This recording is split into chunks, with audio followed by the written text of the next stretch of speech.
for them, really. I don't know how they chose, but it's for them. And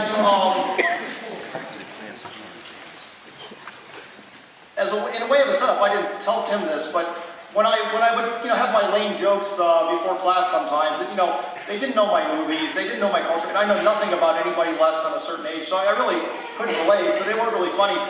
But I always liked when someone gave me a setup. So I'm going to give Tim a setup here. And the setup is going to be, you don't really know this, but you have to give a really good speech, and I have to look to my colleagues. And if they give you thumbs up, if there's a thumbs up for the speech, then we give the diplomas.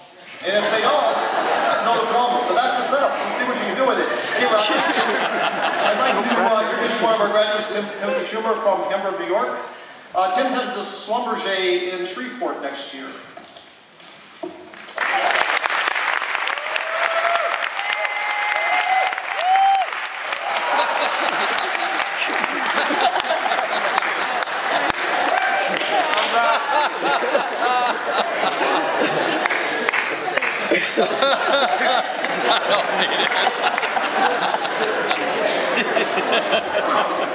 We're okay. So in conclusion, sorry. brought us there. First off, thank you for the pressure, Dr. McCready, and thank you for these rings, which will never come off.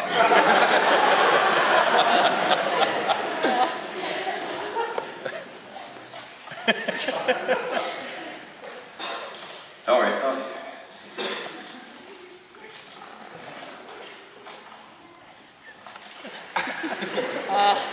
I'm a Boy Scout, so they always say be prepared.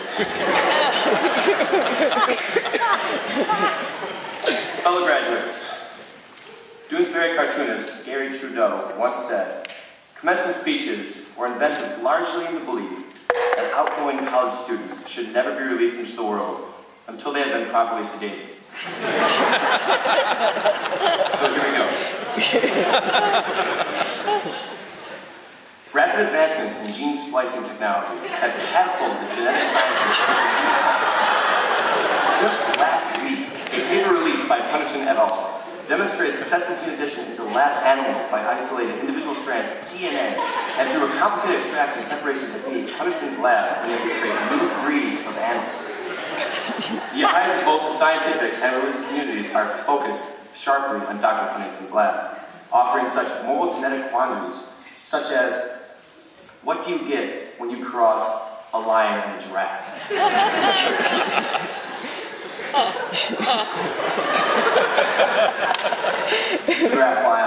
Giraffe, lion, sine theta.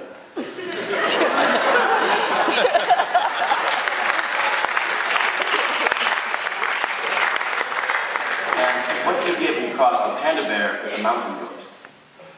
Nothing. A mountain goat is a scale.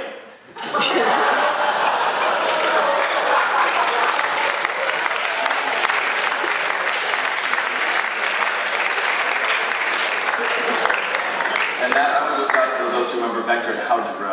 Glad we can connect on that one. By the way, don't look that up. It's completely false. But here we go. Anyways, this past summer, I interned at a small consulting firm in Buffalo, New York, and I worked with a lot of chemical engineers, worked with a lot of other engineers in general, and they always called themselves CHEGs. That's a very popular term. I'm sure we've all heard it in our respective internships. The CHEG, it always sounded weird to me. I always walked into work and I said, "Hey, I'm a CHEG." And they kind of laughed at me a little bit, like, "A CHEG? What does it even stand for? CHEG, I'm a CHEG." And it still sounds strange, because here at Our Lady's University, we are CHEGs. And there's something special about that name, the CHEG. Yeah, you can enter in the chemical engineering department, you can take your first class, but at least as the upperclassmen, there's kind of an understanding that you have to earn the title CHEG. And it's not really like a spoken thing, but it's a definite feeling. And I realized this when last Friday I was sitting around in Jordan, Friday exam week, and the sophomore CHEGs were getting out of their Orgo 2 final. And they walked out as if they'd never seen the light of the day. They opened the doors and the guys popped right in. You guys remember that when Orgo 2, that was fun. And they were celebrating and whatnot, and "Hey, we're done, we did it." And I said, "Hey guys, you have a great job. It's not an easy first year of chemical engineering, but you know, there's still a long, long way to go.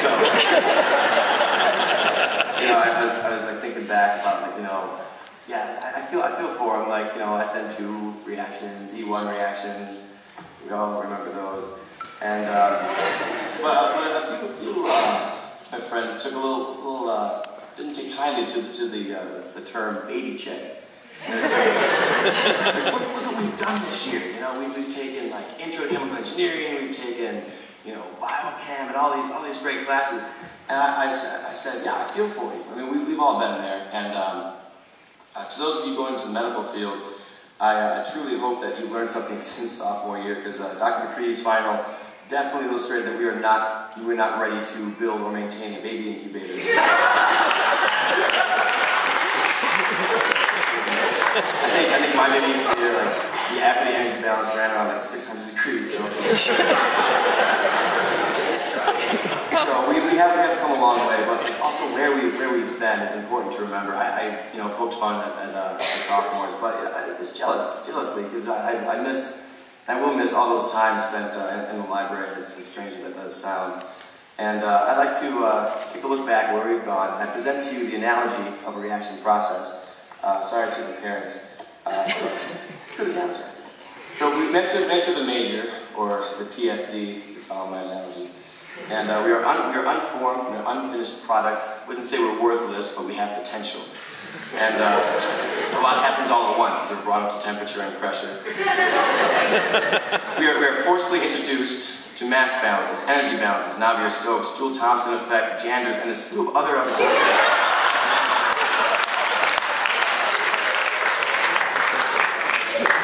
few of the stages are endothermic, where we really feel the heat. Like last year, first semester, when we had the Thermo 2, Transport 1, and AChem exam all in the same week. But a few stages are endothermic, where we really just need to let out some steam, such as Wednesday at Finney's. Sadly, some of our former classmates did not make it through the separator. But really, when we look back, what a process it's been.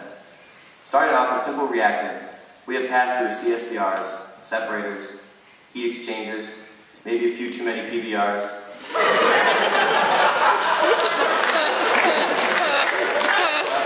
Here we sit, a finished product. From freshmen searching for Fitzpatrick in the first day of classes to college graduates, here we are, full conversion. Alright, so that's a neato analogy. Let's get back on track with the theme train just chegging right along. That's true.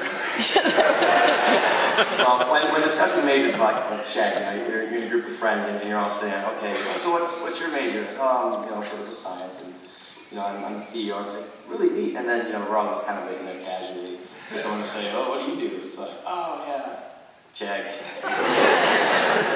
You humbly await the response, and like, wow, it's like the toughest major on campus. No. Why do you do that to yourself? Like, why are you outside?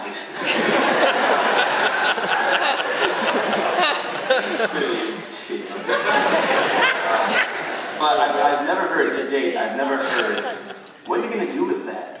I've never heard that.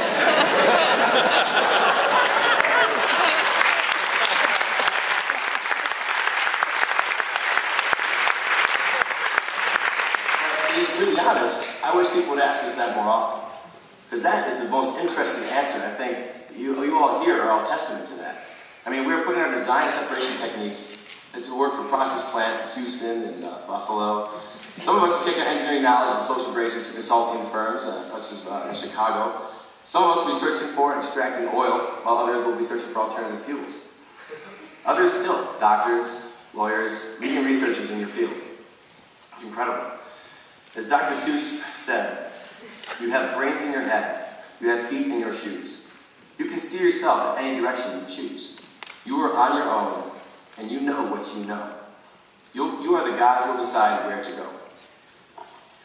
We have granted the tools, class, let's get to work. But it would be naive to congratulate our class without first recognizing those who brought us here. And a recent poll of everyone standing next to me at the time, never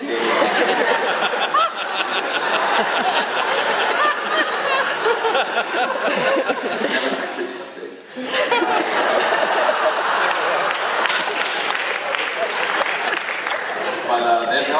we all gave our chemical engineering faculty 5 gold stars. And that's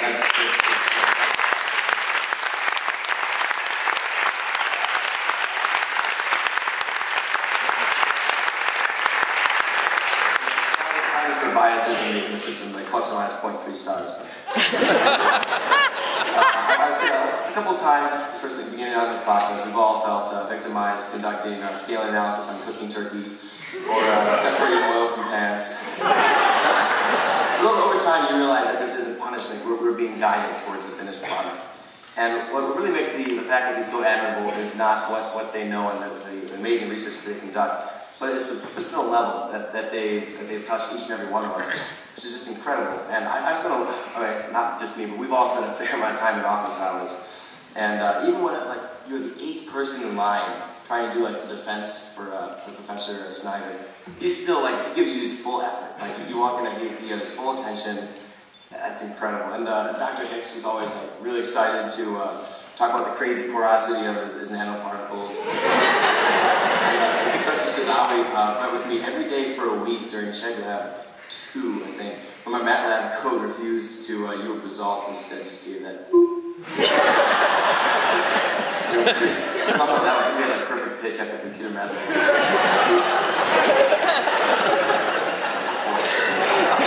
These examples are far from a comprehensive list of everything that you've done for us. These are just the stories that I've realized.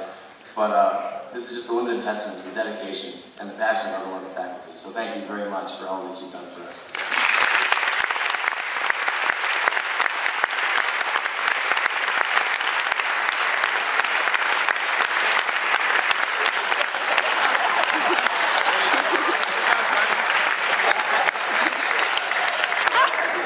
But it would be naive to forget the other half of the picture. Bros, female equivalent of bros. Today is our day. But let's not forget the people that have always been behind us. And are in fact right behind us right now. They've been behind us from skin to knees to BS degrees.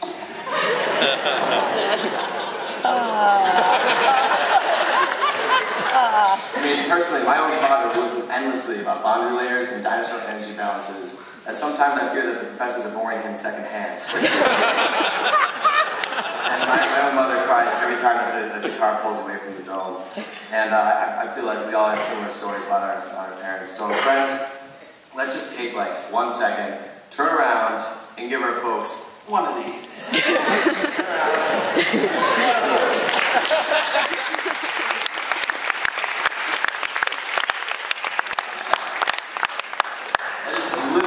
Baseline of appreciation that we can give our parents. We should feel a little bit better than that when the speech is no longer rambling. But it is that time of the year when graduates give speeches, and it's that time of the speech when this graduate stops giving his speech. So when we will cross the stage in just a few minutes, we will be more than just the reacting. We'll be more than the product. We'll receive a diploma.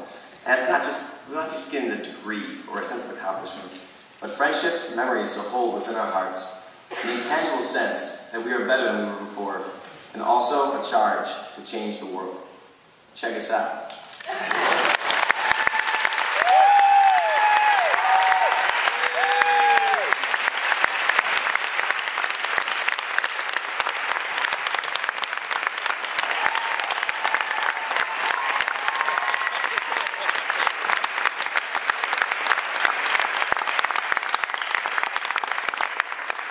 Speech of the day.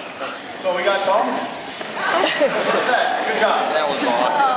Actually, I had it down. Plus the boxes are kind of heavy to take back.